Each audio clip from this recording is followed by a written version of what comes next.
Last Alliance. The Divided Region, Book 3 by D.J.J. Watson. Chapter 10. "We can't just stand here," Janga exclaimed. Darius took a gander through the nearby window. The stained glass was too dark to get an accurate picture of what unfolded outside.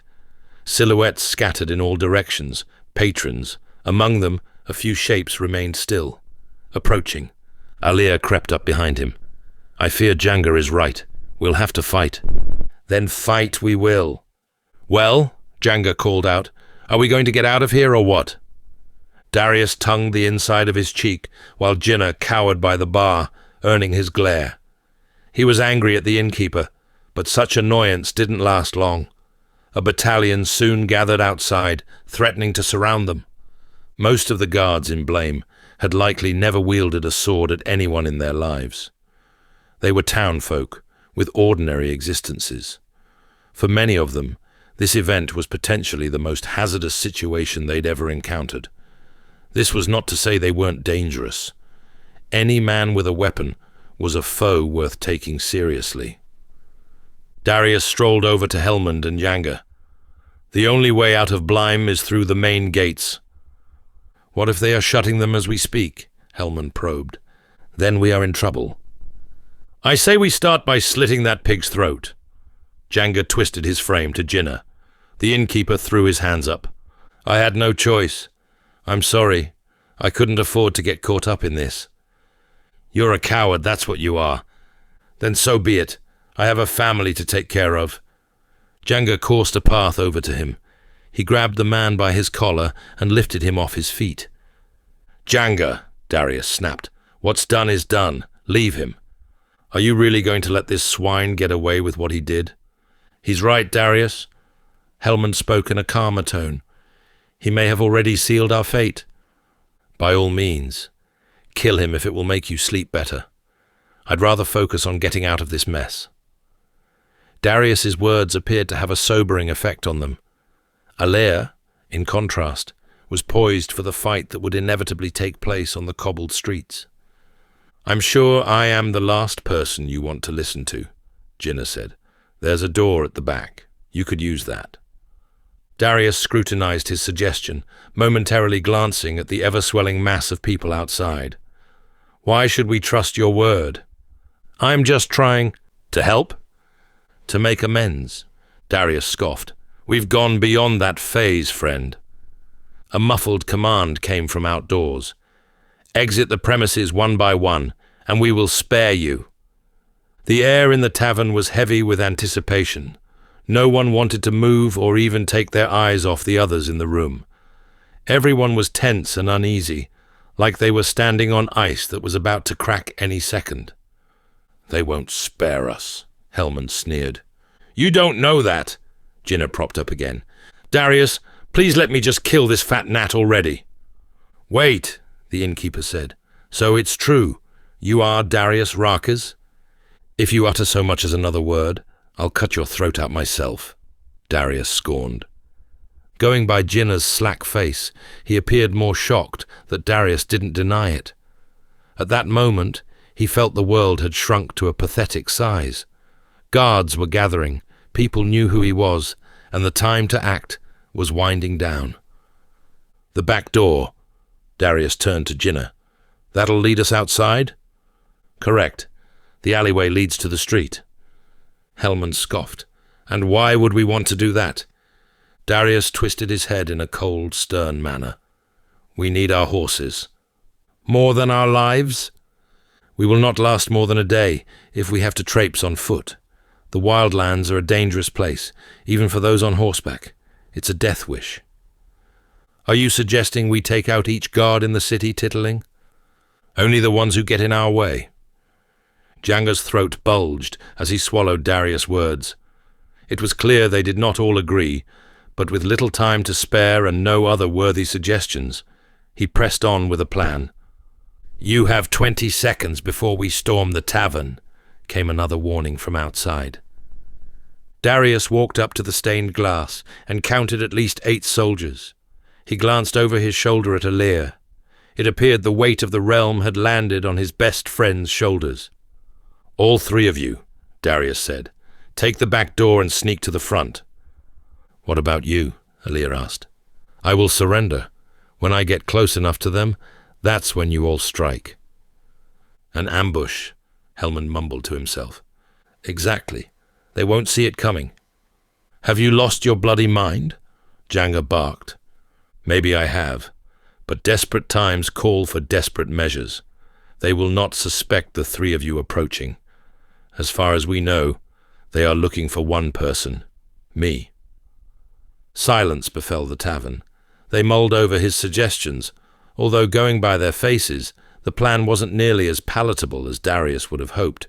Sure, it was bold and one that might bring about an untimely death, but with each passing minute, they were getting more outnumbered. "I'm not happy about this," Janga huffed.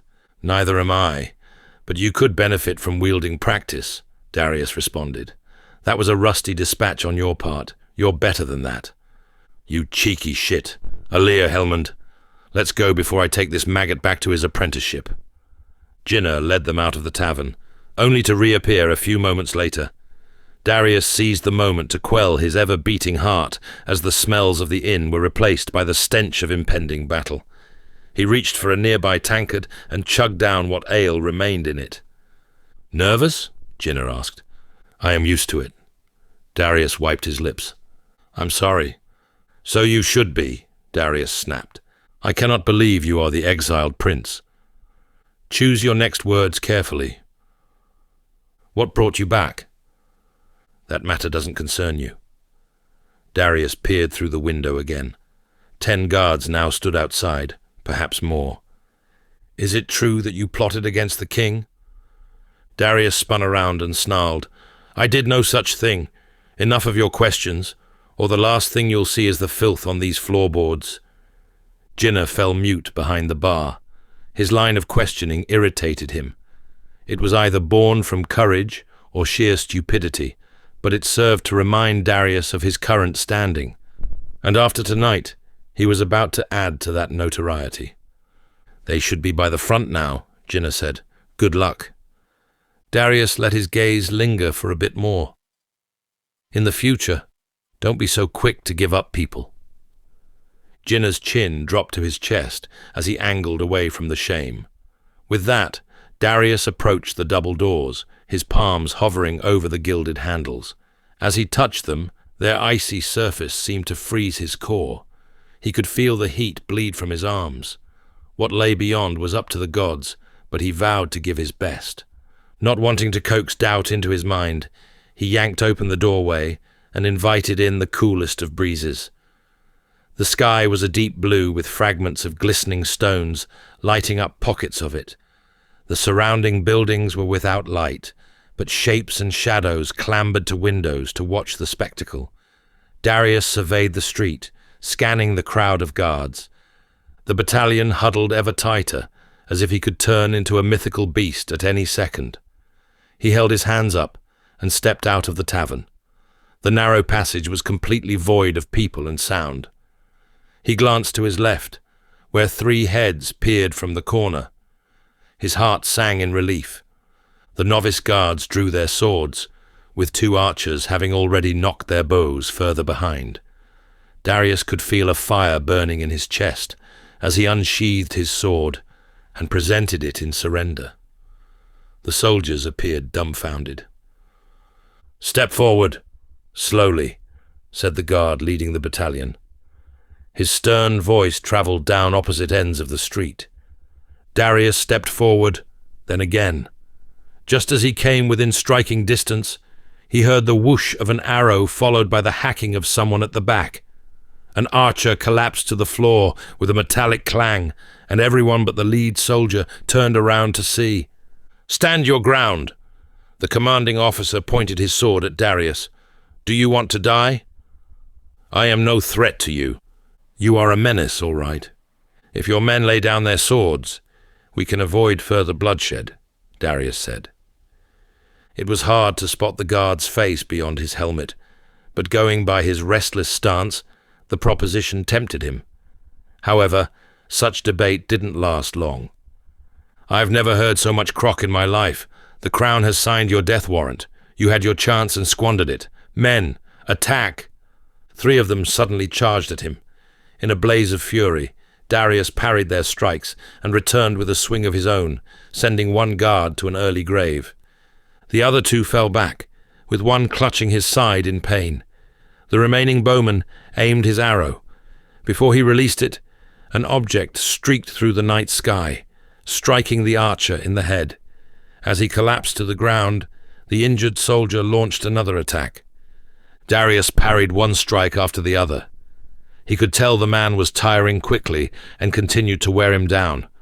He swiped away each successive thrust of the blade, prompting the commanding officer to enter the fight and overwhelm him. He glanced to his left in a state of panic, willing his comrades to join him. Then came their battle cries. Renewed vigor found Darius as he saw Janga and Helmand charge in with their weapons high. More arrows rained overhead, and before long, the battalion had shrunk from 12 or more to just 5. The lead guard continued his sustained assault on Darius, as did his companion. Steel shavings flew into his mouth, the coppery taste prompting fears he may have been struck. That was the trouble with battle. Unless the blow was fatal, you never really knew when you'd been hit. Adrenaline was a powerful numbing agent, but it could also blur movement. The other took a swing at Darius's neck. He ducked just as the blade whistled overhead. Quickly, he freed his dagger and plunged it into the man's thigh. He wailed and clutched the wound, dropping his sword. Fatal mistake. Without steering his focus away from the battalion's commander, Darius ran the sharp blade across the guard's throat. The man gripped the fatal laceration and collapsed to the floor, red mist spraying with every choke. The commanding officer stood rooted to the spot, fear swelling in his eyes. Darius could sniff blood, and not the one he just spilt. Sheathing his dagger, he twirled his sword in a display of finesse. The man leapt back, although his years of experience and training told him to push forward. Coward, Darius thought. Meanwhile, Helmand and Janga made light work of the remaining sword hands, while Darius toyed with the surviving guard. It was clear by the man's slumped posture that he had resigned to his fate, even if barely. The guard gripped his weapon, and in one final last-ditch attempt went for Helmand, who easily parried the attack. He lost balance and swung again, this time at Janga. Janga batted away his feeble effort and booted him in the stomach. The guard fell to one knee. Before he could stand back up, Darius arced down his sword and took the man's head clean off his shoulders. Breathless, he observed the sight before them. Corpses, with open wounds and arrows jutting out of them, sprawled the cobbled street. It was a massacre in every sense of the word. As Darius predicted, the guards lacked any actual battle experience, for their minds were defeated long before their bodies. He looked up at Janga and Helmand as Alea rejoined them. They all sucked in air as if it would be taken from them at any moment. Overlooking them was a wall of harrowed expressions hidden behind sheets of glass. Some were of women cupping their children's eyes. Some were of men glaring down with disappointment. A pang of disgust shot through Darius. Sure, they had survived the attack unscathed, but these residents would never forget their faces, especially his. How would he explain himself out of this one if he were to become king? Some of these corpses had wives, children, and mothers. He was a slayer of his own people. It turned his stomach. Darius couldn't think too long about it. There was little value in exploring its ramifications. It was either them or his own men. The die was cast, and he had to make peace with it. "We best get out of here before any more show up," Helmand suggested, his sword laden with blood. "Aye," Janga added. Darius sucked in a deep breath as the silence of the street made the hairs on the back of his neck stand. With no words said, he led them to their horses and mounted them. They rode out of the city without encountering further resistance. By dawn, news of this carnage would have spread throughout the kingdom. Only the gods knew how Dillian and his father would react. Darius braced himself for the worst. Chapter 11. They rode west for a day, stopping somewhere deep in the wildlands. The sun had already dipped behind the woodland and brought with it glorious orange skies. Despite its serenity, though, their current existence was anything but. The roads were no longer a safe means of passage. Knights of the Crimson Guard and local guards alike had set up roadblocks, stopping every man that came their way. While riding across fields was less than ideal, getting captured or killed would be worse. They settled atop the brow of a nearby hill.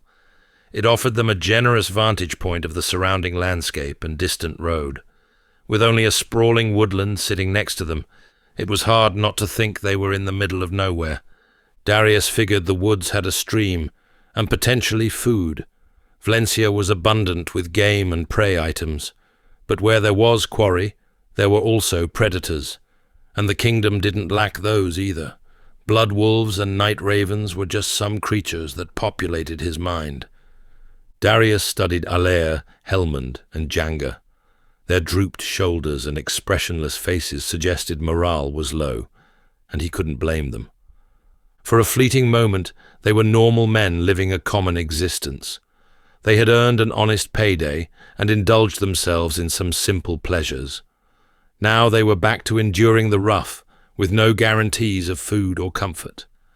Their only saving grace was the mild weather and gold they still had left. These would come in handy at some point. But as for Kladstin, well, that wasn't a subject Darius wanted to broach. Without the open road, they were at least a few days away. What they needed was a win, something to lift their spirits. When their stomachs growled, he knew that a successful hunt could make all the difference. Darius gazed off at the woodland as the night pressed in. The blood moon was now a faint glow in the sky, but had enough shine to illuminate the land they occupied. "How many arrows do you have left?" Darius asked Allaire. "Of the onyx ones, 3. He searched his quiver with a strained eye. 6 of the normal shafts. Plenty to hunt with, then." "Hunt?" Janga propped up with excitement. "Yes, but we'll have to act soon. We have little light. The fewer of us that go, the better." Helmund leaned casually on the grass with one knee up. "We do not want to scare off whatever we find." "He's right," Allaire said. "Let me come." Janga stood. "It's better than collecting firewood. You're also large and heavy. What are you trying to say?" He studied Allaire with a squinting eye. "He has a point," Darius interjected. "You can be clumsy." "I've heard it all now." Janga sat back down and started ripping clumps of grass from the ground. It would have been comical had it not been for the desperate times they found themselves in. "Fine. Piss off, then." "We'll gather wood for a small fire and look after our belongings," Helmund said. "You best get going." Darius nodded and gathered everyone's water skins. "Keep alert. This place isn't called the Wildlands for nothing." With that, he and Allaire descended the hill. When they reached the edge of the woodland, it took an age for their eyes to adjust to the swelling darkness. Insects and animals rustled in the bushes but were impossible to see. Darius pulled out the trinket Alicia gifted to him and pecked it once before tucking it back inside his leather. He thought of her, and his heart swelled with warmth. When he would next see her was a question he tried not to think about. He wanted to believe he would find his way to her again somehow, somewhere. The shadow of the trees stretched across the ground and crept up the rocks they stood upon. Darius examined the area, seeing no signs of game, but noted a trodden path that led into the woodland. "Come on," he beckoned Allaire with a jerk of his head. "Stay close."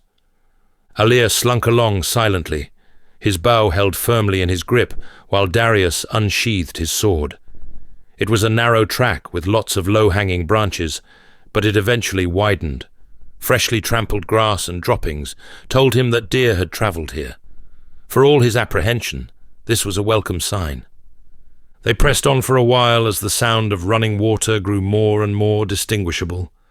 A rivulet suddenly emerged, unleashing a flood of excitement. A small herd of deer lined its embankment, leaning down for a drink. It was hard to make out how many there were, for the shadows were too thick and distorting. "Get down," Alir ordered in a low voice. They immediately dropped to a crouch, and Alir took the lead. Placing one careful step after the other, he moved into a position that afforded him a clearer view. Wisps of moonlight shimmered on the stream, giving the surrounding area a sickly glow. If anyone could pull off the shot, it was Alir. He was by far the better hunter and bowsman, not that Darius admitted it all too often. He quickened his breath and held it, ignoring the burn coming from his calves. Just as Alir applied tension to the bow, something startled the deer. They jerked upright and twisted their heads to the side. Darius studied the area, but his eyes couldn't discern the cause of the disturbance. He sucked in a pained breath as the pounding in his ears intensified. All he could visualize was the bucks and does bolting from the stream. "Take the shot," he hissed. Alir wasted no time and pulled back the arrow. The string thrummed, then stopped. The shaft flew without a sound, cutting through the humming of the forest. It punctured the deer's throat, causing the herd to scatter in all directions. The animal thrashed violently.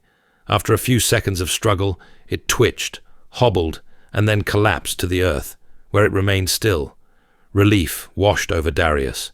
They would eat tonight. "Good shot." He clapped Alir on the shoulder, but he didn't reply.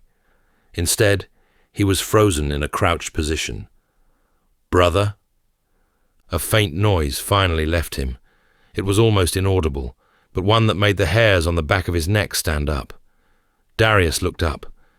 They were only 30 yards away from the kill when he noticed a colossal shape lumbering into view. It moved on 4 muscular legs, while its snout inhaled the scent of blood. It was easily the size of a horse, and without seeing its face, Darius knew exactly what it was. "Ubrek," he uttered. "A what?" Alir sounded puzzled. Darius's knees suddenly lost their strength. His stomach lurched. The enormous carnivore followed its nose to the carcass and picked it up with ungodly ease. With one violent thrash, it split the animal in half. Alir gasped unwittingly, and the apex predator immediately looked at them. It stood on its hind legs to get a better view of them, revealing a V-shaped patch of white fur that ran down its chest. Darius and Alir's jaws fell open. Even from where they were, the beast easily towered over them. Darius had heard stories of hunters who encountered these rare beasts. None ended well, for the men. This was a battle best left alone. He had already accepted the loss of their kill, and just wanted to leave with their lives intact. "Step back." Slowly, Darius spoke in a calm voice, despite his body ringing with fear. The Ubrek chomped the air in a display of strength. Its head bobbed around and its eyes danced. It clearly sought a fight, and Darius knew that if provoked, it could break a tree in 2 with its claws. He backed off gingerly, matching Alir, footstep for footstep. Without warning, Alir suddenly stumbled and fell over, disturbing a mass of twigs and leaves. "Shit!" Darius quickly got him to his feet, but it was too late. The beast charged, and in the space of a few seconds, it crossed the rivulet and bore down upon them. It peeled its lips back and revealed a horrifying collection of teeth. Its sickly yellow eyes narrowed as a low growl rippled its furry throat. Alir shakily nocked an arrow, his bow trembling at a rate Darius had not seen before. They huddled to make them appear bigger than they actually were. The Ubrek, as predicted, took little notice of their attempt. The beast circled them, its heavy panting a constant reminder of its raw power. It was so close that Darius could smell the stench of its rotten breath. Alir, out of panic or loss of control, fired his arrow prematurely. The projectile struck the carnivore beneath the shoulder. It sank just enough to get a reaction, but not excessively deep to inhibit its mobility. Aaliyah quickly knocked another bolt, this time the one made from onyx, and let it fly. It cut through the air and found the predator's chest. Darius watched in trepidation as it bellowed a howl of pain and spun in quick circles. It swiped at the black shafts and snapped it in half. The arrowhead fell to the ground and disappeared into the foliage. It turned around and snarled, its ears pinned back. Its hide was a chestnut color as the moonlight reflected off its slick fur. Aaliyah's face paled. He moved closer to Darius. It was clear the arrows weren't enough. Going by the way the Ubrek glared at him, and him only, Darius knew Aaliyah was in trouble. If he didn't do something, it would maul his closest friend to death. Before he could think, he charged at the animal, with his sword poised. The beast stood on its hind legs and swiped a massive paw at him. Darius rolled to the side, like a leaf battered by a strong breeze. When it returned to all fours, the earth shuddered from its immense weight. Darius staggered to his feet, and the Ubrek stared him down. It only lasted a few seconds. Then it steered its focus back to Aaliyah. An incessant ringing played out in his ears. It was as if the gods were attempting to block out the impending screams. Aaliyah suddenly let loose another arrow, but it only grazed the Ubrek's cheek. It reacted by snarling and charging forward. The archer dived out of the way, but the beast sank its teeth into his thigh. He wailed in pain as the sound of crunching bones punctuated the air with nauseating clarity. Every part of Darius froze at the sight of this behemoth, attacking his best friend. It all happened in slow motion, but Darius was quick to react. He shook off the shock and leapt to Aaliyah's defense. With a snarl of his own, he charged the Ubrek from behind and sunk his sword into its lower back. The beast released Aaliyah and spun around at frightening speed, catching Darius off guard. He stumbled backwards, but not fast enough. A paw, seemingly from nowhere, knocked him off his feet. He crashed to the earth, losing the grip of the hilt. When he rolled onto his spine, the Ubrek stood over him. It roared in his face and caused Darius's vision to blur. The ringing in his ears didn't relent, and neither did the gaping black hole that bore down on him. Aaliyah stumbled a short distance away, only to slump against a tree. With all his might, he knocked his bow and loaded the creature's back with more arrows, which only served to enrage the beast more. "It's not dying!" the archer cried out. The Ubrek bellowed a thunderous roar that shook the very leaves around them. Darius closed his eyes, almost accepting that this was where his life would end, for there was no chance of escape, no hope of outrunning it. Its swiping claws and bubbling hatred wouldn't gift such a chance.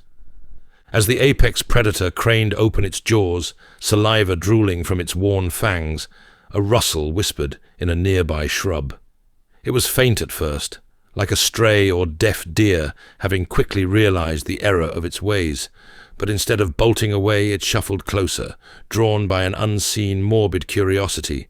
The colossal creature snapped its head towards the disturbance when a man bounded out of the bush. The moonlight hit his face, revealing a ginger beard and a patched eye against a backdrop of shadows. "Jenga," Darius breathed. Despite carrying a roar that would send most animals scurrying away, the Ubrek didn't flinch. Janga's features soon slackened as the beast turned to confront him, treading on Darius's midsection and sending an explosion of pain across it. The Elronian circled the enormous brute as it lifted its matted paw off Darius, who rolled over in agony, clutching his organs. His breaths came in staggered croaks, each one a ragged fight against the crushing ache in his gut. The pain, there was nothing like it. "I should have listened to you fuckwits and stayed with Helmand," he complained, gripping his axe firmly. With a throaty snarl, the Ubrek lunged towards Janga, who retaliated by spinning his curved blade around with lightning speed. His weapon struck the creature's flank, leaving a deep gash on its side. Blood spurted outwards and fell to the ground with a wet thud. It roared in agony and swung its mammoth paw at Janga, who was prepared for the attack. He dodged its claws and replied with a strike to its wrist. The creature moved on a limp, while Darius slowly climbed back to his feet, still somewhat disorientated. He glanced at Alir, but his friend appeared in a bad way. His bow laid beside him, and his head was tilted against the bark. Darius flicked between the Ubrek and Janga, then Alir. This had to end soon, or else there would be more casualties. With renewed strength, he picked up his sword and ran at the animal, driving the sharp tip deep into its side, drawing even more blood. The savage monster became crazed. It swiped and chomped in all directions, refusing to go down without claiming at least one of its adversaries. Janga moved around with caution and surprising grace. When an opening appeared, his axe found its mark once more, this time the beast's skull. The gruff rumbling ceased, and it fell to the ground, twitching, before finally succumbing to its injuries. A roar of victory escaped Janga as he dropped to his knees, exhausted. Darius rushed over to Alir and cradled his head. He was, thankfully, still conscious. "Are you okay?" Alir's cheeks were pallid and cold to the touch. "My leg? It's not in a good way." Several puncture marks, laden with congealed blood, dotted his thigh. "We'll clean it out in the stream." Alir grimaced. "I think it's broken. I can't move it. I thought I was the one who exaggerated." Darius tried to shift the limb, but it flopped to the side, a sickening sound as the bones ground against each other. Alir blew in agony. The injury was well beyond their capabilities, and it was clear Darius wasn't the only one to realize it. Janga lumbered over them, his forehead slick. His face wore the same frank expression that spoke of the severity of this situation. "Wipe the pity off your faces," Alir panted. "It's not you who I feel sorry for," Janga said, levity creeping into his voice. "We're the ones who have to carry you now." Darius chuckled, and going by the slight tug on Alir's lips, he enjoyed it too. "Come on." Darius sheathed his sword and took one of Alir's arms, gesturing for Janga to do the same. "We have to clean the wound." They hoisted Alir to his only working foot and dragged him to the rivulet to rid his thigh of blood and bacteria. His pain threshold impressed Darius, but how much of that was shock? The way the bones were misaligned, it was obvious his leg was in a bad state. There was nothing they could do except hope that when they reached Kladstin, the wizards could help them. Until then, Alir would need to be hauled everywhere. Of all the times to incur a debilitating injury, this was not it. "Why did you follow us?" Darius asked Janga. "I got bored with gathering wood." "Thank the gods you did." Alir winced as Darius patted his thigh dry. "Saving your backsides has become something of a bad habit of mine," Janga quipped. Darius smiled without words. It was true. It had grown customary of late. They finished cleaning Alir's wound and filled their water skins before they decided on who carried what. "That thing had a mouth like a bear trap," Janga observed the damage to the deer. With a sharp grunt, he flung the corpse over his shoulders, while Darius kept Alir upright. "Tell me about it," Darius exhaled. "Let's move, otherwise Helmund will fear we're lost." "Aye." Janga led the way to their makeshift camp, with Darius gingerly following behind. They walked a short distance when the former guild leader halted and regarded him with an infallible stare. "What is it?" Darius asked. "Are you going to take back calling me clumsy?" He grinned. "Not a chance." D.J.J. Watson here, and I know what you're thinking. What the hell happened to that smooth, suave British accent I was just listening to? Fret not, you're about to get back with him and the story in a jiffy. This is just a friendly reminder to let you know that you can buy the ad-free versions of these audiobooks over at my storehouse, which is just a fancy way of saying my own website. The link is in the description. So, yeah, back to the story. Chapter 12. One thing that became apparent was Alir's limp. It had grown more pronounced, and the pain seemed to have morphed with each assisted step. Helmund stared absently into a small fire until he heard their approaching footfalls, quickly drawing his sword. Easy now, nomad, Django grunted. The tension in Hellman's shoulders soon relaxed. Where in the heavens have you been? He sheathed his weapon, suddenly taking in Alea's leg. Oh my, what happened? A Ubrek attacked us. Darius and Django sat Alea down by the fire. A what? They were my words exactly, Django said, before taking the deer carcass a short distance away. He wasted no time gutting and skinning it. It's a bear, only larger and rarer. Darius placed his hands over his hips and stretched to relieve his lower back. I've seen monstrous bears before, but not Ubreks. Hellman shook his head and crossed his arms. Trust me, this is one monster you don't want to come across. Alea stared into the flames as they danced to the gentle breeze. Hellman studied him for a few heartbeats. How are you holding up? My leg is broken, if that is what you're asking. Hellman cradled his chin in thought, while the unlit horizon grew more pronounced. There's nothing we can do, Darius said for the nomad's ears alone. We must get to Kladstin. Hellman snorted. What tickles you? Hellman looked at him with all the seriousness of a justiciar. What he needs is a physician, not sorcerers. You're wrong. Darius wore a pinched expression. If he is to walk again, he requires magic. Your mind has gone adrift. Wizards don't offer out cures from the kindness of their hearts. They will after what I have to say, Darius countered defiantly. A brief standoff ensued. Their conversation roused Alea, but he couldn't make out the exact contents of it. Hellman shook his head. Think, Darius. If we get there and they refuse to help, his leg will be full of rot by then, and nobody will be able to save him. Look around you. We're in the wildlands. Where are we going to find a physician out here? The nearest city happens to be the same one we fled. Hellman grimaced at the reminder. We should never have gone to Blime. Now's not the time to dwell on the past. We need to get Alea to Kladstin.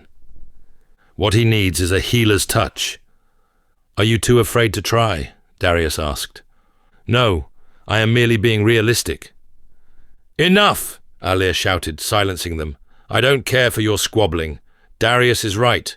Only a wizard can fix my leg. A physician will just cut it off.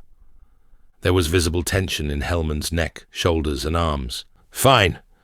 Alea gritted his teeth, the pain clear on his face. You need to rest. Darius broke away from Hellman, but not without trading a stern look first. He was unimpressed by his rebellion.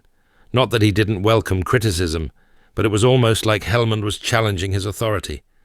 There were subtle signs of this when they left for Vlencia, and he was doing it again. What I need is food, Alea replied. Right on cue, Django reappeared with chunks of meat and bloody hands. Each parcel had a twig puncture on one end and appeared out of the other. Django hung them over the fire. The flesh sizzled, releasing a rich and savoury aroma that made Darius's stomach growl. An hour had whizzed by, and the cuts were ready to eat. Django licked his fingers before grabbing the meat, hissing in response as it burned his fingertips. Here.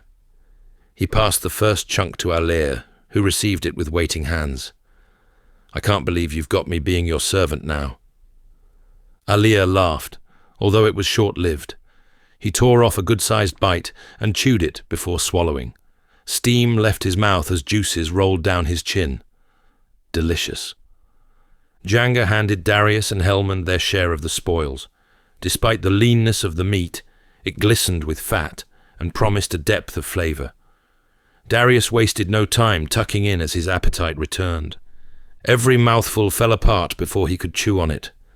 The deer was moist, succulent, and had a rich, gamey taste.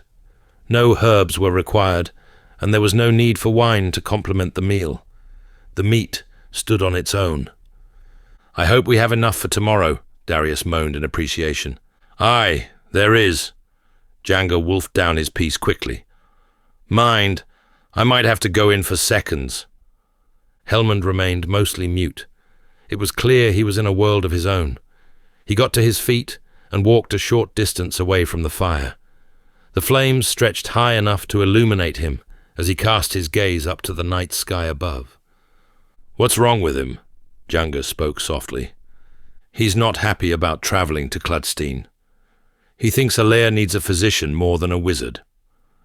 "And do you think a sorcerer could help us?" Darius sighed. "I hope so. Hope is a feeling we ought not to rely on." "It's not something we should abandon either," Darius countered the big man. After a brief pause, Alea spoke up, albeit strained. "Helmond has not been right since we arrived in Vlencia." They both faced him. Their shared silence suggested they agreed with that observation. Darius cast a discreet glance at Helmond as he continued to stare up at the abyss. He couldn't work out what was wrong with him. Their cohort operated better when everyone was together, not apart. Darius would have to squash whatever bothered Helmond, or else it would only fester and grow into something more. Darius looked back at Alea. The fire flickered, casting shadows on his friend's withering features. "Rest for a bit." He was already shaking from the cold, even as the flames blazed around him. He gave a feeble nod to Darius, nearly toppling over in the process. Alea quickly put his hand on the ground, steadying himself, and then slowly sat down on his side. Darius turned his attention to Django, who had an expression of worry and apprehension. He held himself responsible for this mess. If he hadn't asked Alea to join him on the hunt, he would have never been hurt like this. Sensing Darius' weariness, Django laid his axe on his lap. "Go grab some rest too, Titling. You look like a bag of shit. I'll take first watch." Darius nodded appreciatively. "Just don't get used to my generosity," the Elronian quipped. "Oh, I won't." Darius took out his bedroll, comprising of the mottled fur that Alicia gave him. It was soft, but didn't bring about the warmth it hinted at. As he settled on his side, he cast an eye out at the blackness that lay beyond the fire. The heavy clouds blocked out the light of the moon, leaving only darkness as far as his sight allowed. With nothing to occupy his attention, his mind began to wander and reflect on their journey until now. With so many obstacles remaining, he was worried. Worried that Alea would deteriorate, that the wizards of Kladstin would ignore his warning they'd risk their lives to deliver, and refuse to offer help. He could feel his heartbeat rise, so he steered his thoughts elsewhere, soon settling on Alicia, as they often did in times like this. Her face, her smile, they had a knack for bringing him warmth when reality didn't. He pulled out his trinket and kissed it, as though it was her lips. He whispered softly, "Good night, my love." With that, he tucked it back into his cuirass and closed his eyes. Sleep came, and not a moment too soon. Chapter 13. "How many?" Dillian said. "4, my lord," Berg replied with his hands behind his back. He explained he was on his way to Clad when he heard the troubling news of a bloodbath in Blime. They diverted their horses and arrived at the city, only to find carts full of dead guards. There was no shortage of witnesses either. Many confirmed they were searching for Darius Rarkez. This changed everything. Not only was he wanted for breaking his exile conditions, but now for these mindless murders. What in the realm turned him into this animal, Dillian thought, unease rippling through him. Berg left Malik to gather more information while he headed back to Istril. Now here they were, staring down at a splayed map of Vlencia in the castle's cellar. It was cold and dreary. Several lanterns lit up the space in a sickly orange. The ceiling was low, with many cobwebs calling it home. It was far from the most ideal place, but it offered privacy during a time Dillian needed it most. Just speaking like this, in secret, was enough to warrant conspiracy charges. How Alistair would love to hand that down to him. "So, he has men fighting for him," Dillian mumbled, more to himself than Berg. "It appears that way. They were last seen heading west." "For what? If he wants my blood, he should have travelled north." Berg shifted uncomfortably. It was obvious by his change in stance that this discussion unsettled him. With Malik stationed in blame, he almost looked lost at sea. "Lord," he cleared his throat, "have you informed Alistair of this matter yet?" Dillian studied his taller counterpart. "No, I haven't had the chance. He's busy. You assured me you'd make him aware of Darius's return. With respect, I would like to be excused from this issue." "It's too late. You've waded in water too deep to turn back. Just standing here incriminates you with conspiracy." "Conspiring of what?" Berg's eyes clouded and fell inward. "Withholding information from the king." "I've done no such thing. I want King Robic to know about this matter." "That's not what I will tell the courts. If you leave now, I shall seek that they strip you of your knighthood and have you face trial." An awkward and unnerving silence hung over them. Dillian did his best not to indulge it too much, for he sensed the night was just one spark away from igniting into a brawler. Little did the Crimson Guard know, however, Dillian was the one who had it all to lose. Should Alistair, his father, or gods forbid the earls find out about Darius's return, his claim to the throne would collapse, his kingship stripped just as his outstretched fingers were about to grasp the crown. There would be calls for his brother's capture, and a fair trial now that their father's heart had softened, which Dillian feared would gather support. He had too many opponents for this not to happen. No, Darius had to die. If that meant manipulating people like Berg, then so be it. "He was right about you." Berg steadied the anger in his voice. "It's as clear as day." "What is?" "That you framed Prince Darius." Dillian recoiled. "Do you understand the gravity of your accusation?" "I'm damned either way," the knight bellowed. "In hindsight, I am glad I let Darius go." Dillian's features lit up like a flame. "You did what?" "I granted him a small mercy and gave him a chance to flee Vlencia before I alerted the kingdom." Dillian's face blanched and went pale. "When I asked him about his exile, do you know what he told me?" Sickened, he gazed down at the stone floor, not wanting to hear what might come next. "He said you plotted against him, that it was you who conspired against the king, not Darius. I thought he was lying and doing whatever he could to spare his life. No way would Prince Dillian do such a thing. But now," he inched forward, his voice dropping to a whisper, "I see it clear as a blue day." Dillian looked up to him and held a gaze that would set most souls ablaze. His body shook with rage, his blood boiling beneath sweaty skin. "You're not clever, are you?" he replied. "In your blind contempt, you just admitted to letting Darius Rarkez go, against the conditions of his exile. That's treason." Berg's throat bulged. But nothing. A wry smile tugged on his lips. "I can have you executed by Sunday for what you just said." Berg's eyes darted around the room, searching for something to say. Going by his frantic twitching, he fell foul to impulse.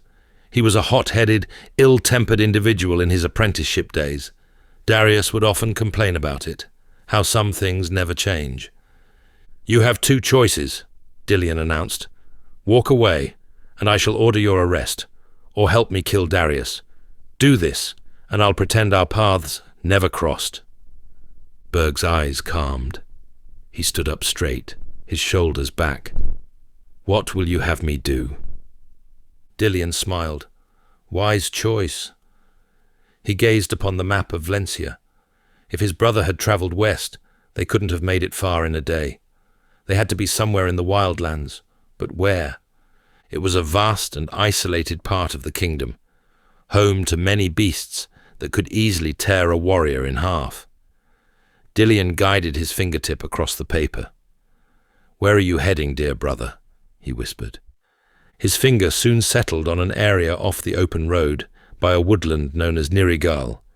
It was one of the few places that could offer 4 men on the run sanctuary, at least for a short time. "You'll start there." "Where?" "Nirigal. I can't undertake such a task on my own." "I wouldn't expect you to. I shall send an order for you to gather a modest search party comprised of your ilk."